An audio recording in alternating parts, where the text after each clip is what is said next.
Selamat datang di The Deep Dive. Kamu udah kirim kami satu naskah audio yang ringkas banget ya. Singkat sekali. Judulnya Hidup Kudus Bagi Allah. Jujur aja nih, awalnya aku kira ini renungan biasa. Tapi begitu masuk ke definisinya soal kata kudus, wah ini isinya daging semua. Betul. Jadi misi kita hari ini adalah kita mau coba bongkar ide teologis besar yang kayaknya tersembunyi di dalam teks yang sangat padat ini. Oke. Teksnya memang pendek, tapi idenya itu cukup menantang. Kita coba gali bareng ya, apa sih sebetulnya makna kudus bagi Allah menurut cara pandang sumber ini? Nah, Karena ini jelas bukan sekedar soal jadi orang baik kan? tepat sekali, itu dia poinnya. Sumber ini langsung nunjukin definisi kuncinya. Kata kudus itu artinya dipisahkan. Dipisahkan. Iya, jadi bukan suci dalam arti tanpa noda secara magis gitu. Tapi sebuah tindakan aktif. Kita memisahkan diri. Hidup yang dipisahkan dari cara-cara duniawi untuk tujuan spesifik. Dikhususkan bagi Tuhan katanya? Betul, dikhususkan secara eksklusif. Ini rasanya jadi jauh lebih radikal ya. Sangat. Dan yang menarik di sini tuh dualitasnya. Konsep dipisahkan ini kan punya dua sisi. Oh gimana tuh? Sisi pertama itu pemisahan dari sesuatu.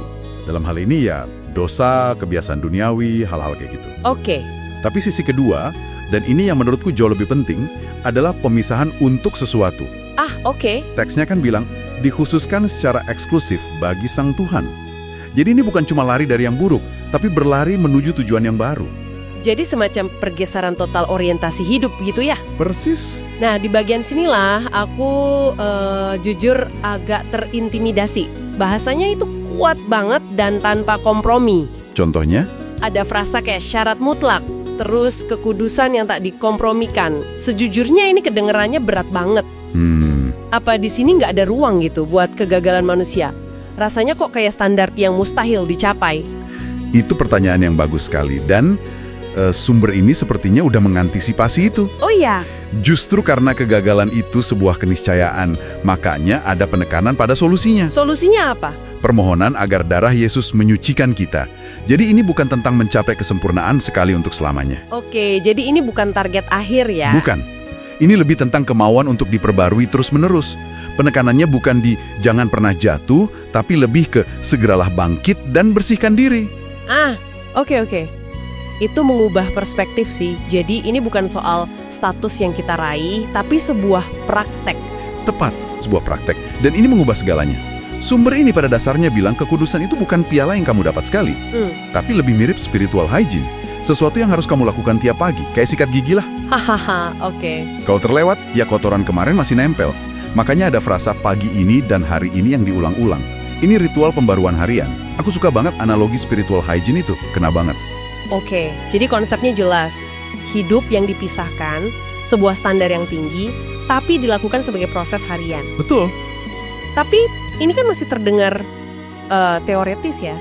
Gimana sumber ini membawanya turun ke bumi, ke kehidupan kita pagi ini? Dengan sebuah pertanyaan yang menurutku menohok banget. Langsung ke intinya. Pertanyaan apa tuh? Setelah semua teologi itu, kita langsung dihadapkan pada cermin. Pertanyaannya, adakah area gelap atau dosa tersembunyi yang membuat persembahan Anda cacat pagi ini? Wah, ini ajakan untuk berhenti berteori dan mulai melakukan introspeksi yang, ya, harus brutal dan jujur pada diri sendiri. Dan itu langsung membuat metafora persembahan yang cacat jadi sangat personal ya. Bukan lagi konsep abstrak, tapi pertanyaan tentang integritas kita saat ini juga. Struktur naskahnya jadi sangat efektif kan? Dimulai dari definisi teologis. Iya, kudus artinya dipisahkan. Lalu menyajikan masalahnya, yaitu hidup kita bisa jadi persembahan yang cacat. Kemudian menawarkan solusi, yaitu pembaruan harian, dan diakhiri dengan sebuah tindakan personal yang konkret, refleksi dan doa. Lengkap ya? Dalam beberapa kalimat aja, kita diajak melewati sebuah latihan spiritual yang lengkap. Ditutup dengan doa yang sangat fokus. Tuhan, kuduskanlah hati dan pikiran saya pagi ini. Kalau kita tarik benang merahnya, teks singkat ini sebenarnya menuntut pergeseran besar dalam cara kita memandang kekudusan. Menurut sumber ini, itu bukan keadaan pasif yang kita miliki. Bukan. Tapi sebuah tindakan sadar yang kita lakukan. Setiap hari, dengan sengaja. Aku tutup deep dive kita dengan kalimat berkat dari sumber ini ya. Silahkan. Allah sumber pengharapan memenuhi kamu dengan segala sukacita dan damai sejahtera. Ini meninggalkan satu pemikiran terakhir yang mungkin bisa kamu renungkan. Apa itu? Naskah ini kan membingkai kekudusan sebagai prasyarat agar persembahan hidup kita diterima.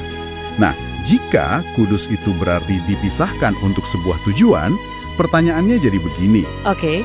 Di tengah dunia yang menuntut kita untuk terus terkoneksi, berkompromi, dan terlibat penuh, gimana caranya seseorang menjaga rasa terpisah itu tanpa menjadi terisolasi? Apalagi ketika tujuan ilahi itu kadang terasa begitu jauh dan abstrak dalam rutinitas sehari-hari.